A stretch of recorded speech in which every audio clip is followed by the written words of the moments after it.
All right, guys. Today we are learning, okay, sorry, I just need to make sure my audio is right. Today we are talking about experimental and theoretical probability. And this is what I was going to do with you, but there's 11 inches of snow out there on the ground and it's a beautiful snowy day. So I hope you get out there and enjoy it. But I wanted to give you a quick video of the lesson. So our learning targets for today are that I can explain the meanings of experimental and theoretical probability, and I can find experimental and theoretical probabilities as well as use them to make predictions. So it's always helpful to know what you're trying to do. Okay, so this is lesson 7.2. And if you have not already, please submit spiral review number 5. The Google form is on your syllabus. And let's keep going here. Okay. Uh-oh. I think I accidentally clicked a link. Give me a second. Okay. So what we did in class, which I'm bummed about not being able to do with you, is I had everybody partner up and take turns rolling a pair of dice 20 times. So there were even people and there were odd people. So they got in a partnership and they said, okay, I'm the even person, I'm the odd person, and let's roll the dice 20 times. And I said, add up. For the first game, we're going to add up the dice that you roll. So if I roll a 1 and a 4, I add them up, I get a 5, the odd person gets a point. If I get a 6 and a 6, 12, the even person gets a point. So at the end of that game, the odds and the evens gave me their scores, and it was like 10 to 10, 10 to 10, 11 to 9, 13 to 7, 10 to 10, 10 to 10. So it was a lot of like pretty even results, and a lot of ties in those cases. Then I had my students play again, and I said, okay, this time do the same exact step, except instead of adding, let's multiply. So then my students all multiplied and they did the game, and then they reported their results, and the results were like 13 to 7, 7 to 13, 14 to 6, 14 to 6. And it was like way more lopsided when it came to the students who won when they were the evens. So I asked my students, okay, guys, is this fair or not? And they were like, no, this wasn't fair. The first game was fair, but the second game, like, even had so many more points. Okay, well, think about why that might be. And there's a difference between the two games. Okay, so the visual is this. Okay, in the first game, if you look on the left, you see all the possible results in white.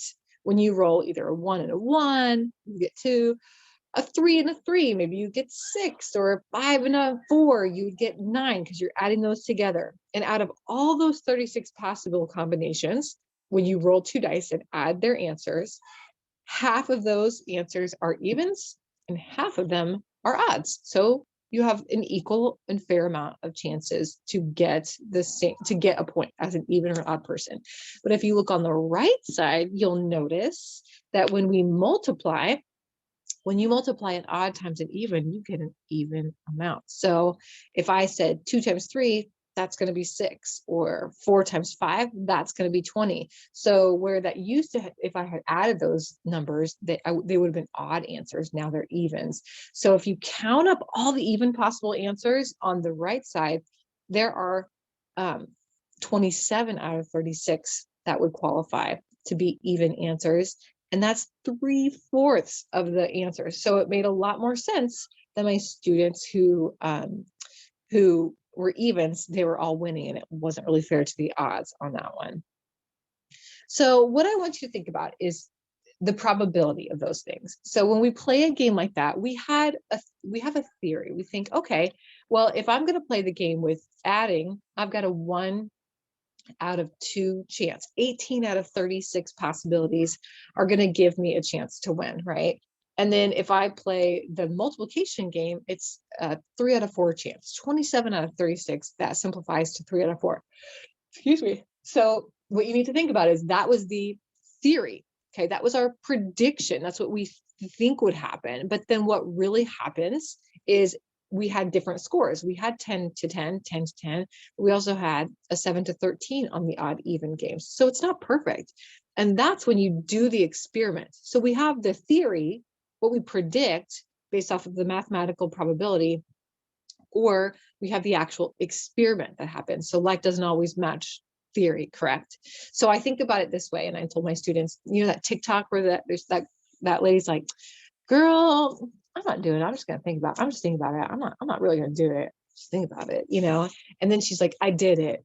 Well, I like to think about that with experimental and theoretical probability. Theoretical is the girl, I'm just thinking about doing it. It's like you're going to do it. You haven't done it yet. So what is the probability? Look at the math. Look at what's the prediction. Okay, what would be the most predicted situation? And then once you've done it, you have data, and we look at experimental. It's not like an experiment in a science lab.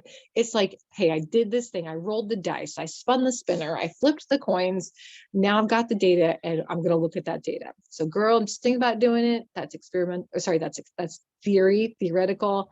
And then, oops, I did it. Okay, that's experimental. It's happened, and we're looking at that data. Okay, this is how the book explains it. Okay, the number of times the event occurs over the total number of trials, that's because it happened. There were trials. Okay, that's experimental. But theoretically, it says the number of favorable outcomes. It's basically favorable outcomes is just what you're looking for versus the number of total possible outcomes. So in theory, what could happen? So an example of the experimental is they'll say, hey, look, we flipped a coin. We got heads 6 times. We got tails 19 times. So the number of times that if they're asking for what is the experimental probability of spinning heads, you say, okay, well, there were 6 heads out of 25 flips. So 6 out of 25. And you could make that into a decimal or a percentage because we've been doing that a lot in class. You just divide and then scooch that decimal, right? Because that's how we make a decimal into a percentage.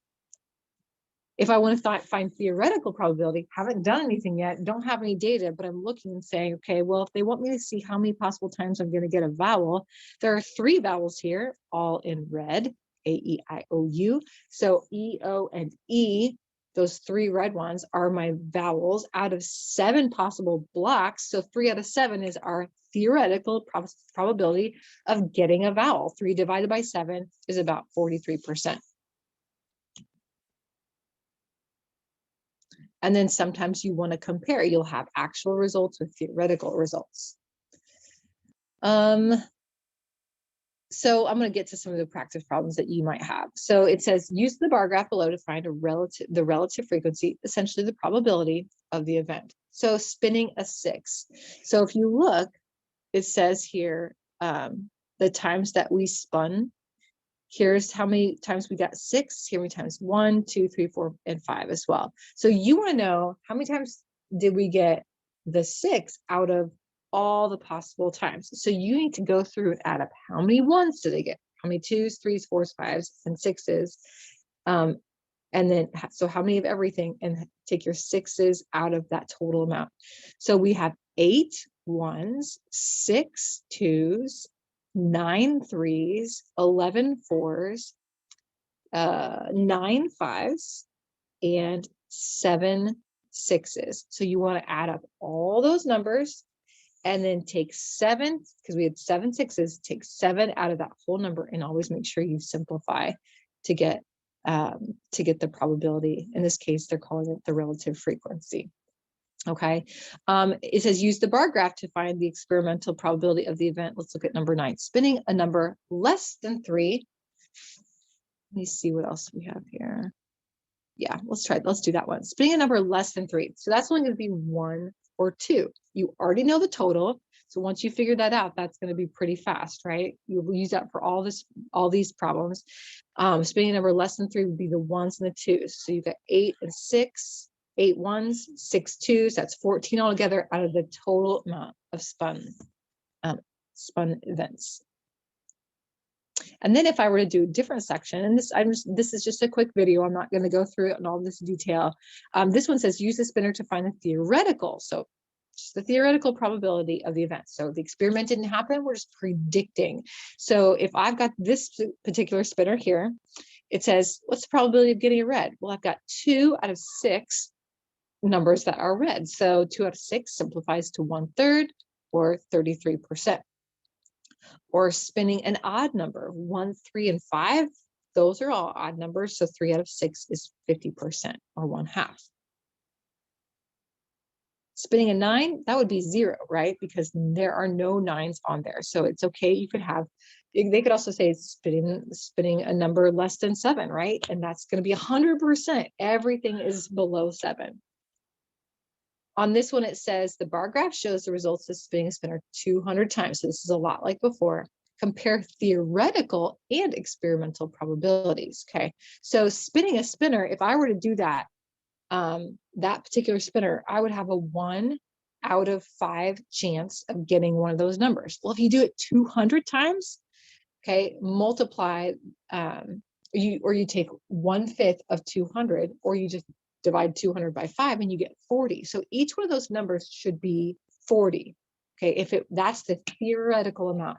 Each one of them should be exactly 40. That's perfectly fair results, right? But in real life, that's not how it goes. So the experiment was close to that, but a little bit different. We got 41 ones and 43 twos, 39, 37, and 40 of the other numbers. So you want to compare the differences between those theoretical results. So 5 was right on point, right? We knew that 5 met the theoretical and experimental probabilities. They were the same. But 2, spinning a 2, the experimental probability was higher than the theoretical probability, because 43 is higher than 40. Okay, so that's it. That's kind of the basics that I wanted to make sure to cover with you, the concepts. So that should help you as you get going with your assignment tomorrow. Wish you the best, and make sure you get out there and enjoy some of the snow. See you guys.